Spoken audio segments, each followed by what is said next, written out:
You've probably had this moment. You do something impulsive, snap at someone you love, blow money you didn't need to spend, say yes to something you should have said no to, and afterward you tell yourself, I need more discipline. So you swing the other way. You get rigid. You white-knuckle it. You cut everything out, control every variable, and for a while it feels like strength. But it's brittle. It cracks the first time life doesn't cooperate. And here's the thing. 2,400 years ago, a guy figured out exactly why that approach was doomed from the start. Not because you lacked willpower, because you were solving the wrong problem entirely. That guy was Aristotle, 4th century BC, Athens, student of Plato, tutor to Alexander the Great.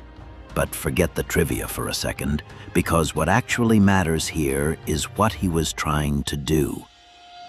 Aristotle wasn't writing a self-help book. He was trying to answer one question.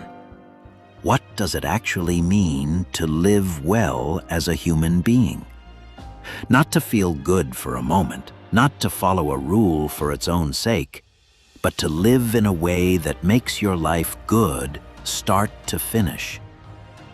He wrote his answer down in a work called the Nicomachean Ethics, and buried in there is what I'd call his formula for becoming a genuinely excellent man. Not perfect in the sense of flawless, perfect in the older sense, complete, fully realized, functioning the way a human being is actually built to function. And his answer to how you get there is going to sound almost too simple at first. Then it's going to get a lot more demanding than you expect. Aristotle starts from a strange place. He says every craft, every action, every choice aims at some good. A doctor aims at health. A builder aims at a house. And he asks, what's the good that a human life as a whole aims at? His answer is a word that gets mistranslated constantly. Eudaimonia. People translate it as happiness, and that ruins the whole idea, because we hear happiness and think feeling good. That's not what he meant. Eudaimonia is closer to flourishing, living and acting well, the way a plant flourishes when it grows fully into what it's supposed to be, or the way an eye is flourishing when it sees clearly, because seeing is what an eye is for. So the question becomes, what is a human being for? What's our version of the eye seeing clearly? Aristotle says it's reason. Not just thinking, but acting well, guided by reason over an entire life. And this is where he does something clever. He says you don't get there through pleasure, and you don't get there through following a rule book either. You get there through character. Specifically through virtue, which for Aristotle isn't some abstract holiness. It's a trained disposition, a groove worn into you through repetition, the same way an athlete's body learns a movement until it's automatic. And here's the part everyone remembers, even if they don't know where it comes from. The doctrine of the mean. Aristotle says every virtue sits between two failures, a deficiency on one side, an excess on the other. Take courage. If you have too little of it, that's cowardice. You run from everything, even things worth facing. But if you have too much, that's not courage either. That's recklessness. Charging into danger with no judgment isn't brave, it's just stupid, and it usually gets you or someone else hurt. Courage is the trained ability to feel fear appropriately and act rightly anyway. Not too much, not too little, calibrated to the actual situation in front of you. Same with generosity. Give away everything you have impulsively without thought for your own responsibilities, and you're not generous. You're wasteful, and eventually you can't help anyone, including yourself. Hoard everything and refuse to give it all, and you're stingy. Generosity is the trained middle, knowing what to give, to whom, when, and how much. Now, here's the part people miss, and it's the most important move in the whole argument. The mean isn't a mathematical midpoint. It's not just be medium about everything. Aristotle is explicit. The right amount depends entirely on the situation, the person, and the moment. He says it's relative to us, not relative to some universal formula. What counts as courageous for a soldier in battle is different from what counts as courageous for you having a hard conversation with your father. There's no formula you can just plug numbers into. The mean has to be found case by case through judgment. And that judgment has a name too. Aristotle calls it phronesis, practical wisdom. This is the real engine of the whole system. It's not enough to know abstractly that courage is good. You have to be able to read a specific situation accurately and know what courage actually requires right now. That's not something you can memorize. Aristotle says it's built the same way a skill is built, through practice, through habituation, through actually doing the courageous thing, the generous thing, the honest thing, over and over until your instincts themselves start pointing you in the right direction. You don't become virtuous by understanding virtue.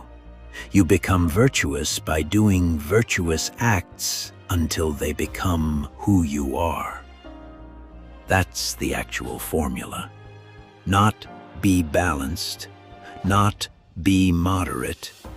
It's train your character through repeated right action, guided by developing judgment, until doing the right thing in the right way becomes your default, not something you have to force.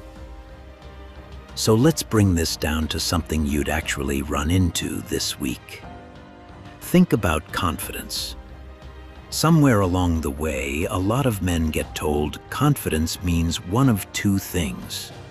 Either it's this quiet doormat version, don't rock the boat, defer to everyone, keep your opinions to yourself, call it humility. Or it's the overcorrection, dominate every room, never admit you're wrong, talk over people, call it strength. Aristotle would look at both of those and say, neither one of those is confidence. Both are failures of the same virtue. One's a deficiency, the other's an excess.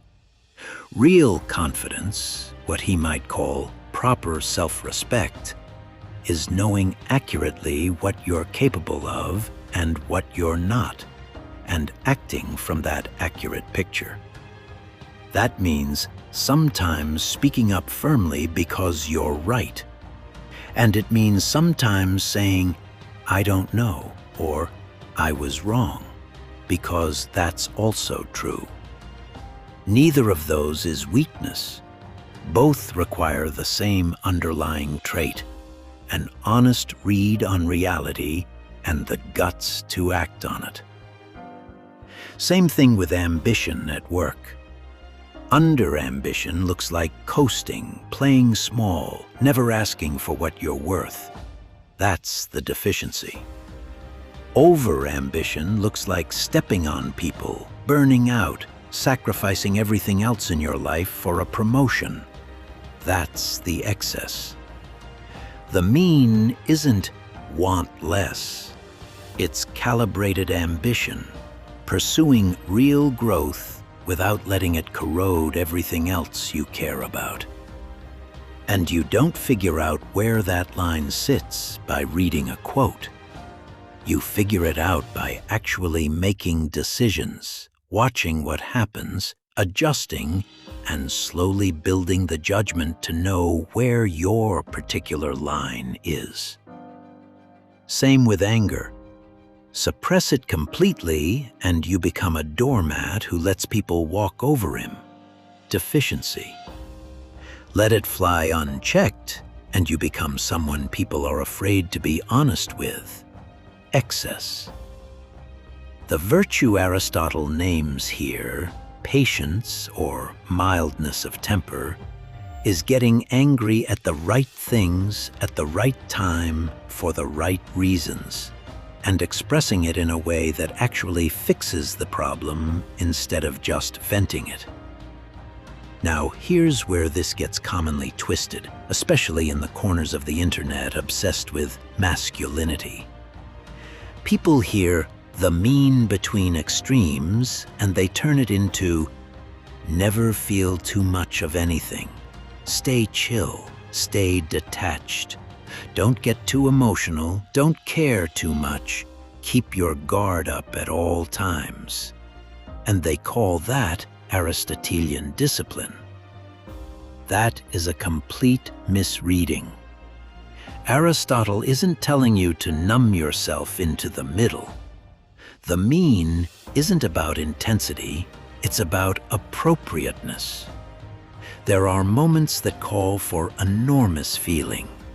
Grief at a real loss, anger at real injustice, full-throated joy at something wonderful. Suppressing those isn't virtue. That's just a different kind of deficiency wearing the costume of strength. The goal was never to feel less. It was to feel and act rightly, matched to what the situation actually deserves. Sometimes that's restraint. Sometimes that's the opposite of restraint. Confusing the mean with emotional flatness is probably the single most common way this idea gets flattened into something Aristotle never argued for. So if you want it in one line, becoming a good man isn't about picking a lane and staying in it. It's about training your judgment through repeated honest action until you can read each moment clearly and respond to it exactly as it deserves. If that kind of thinking is useful to you, stick around. This channel's built on ideas like this one, and I'd rather earn your subscription than ask for it. See you in the next one.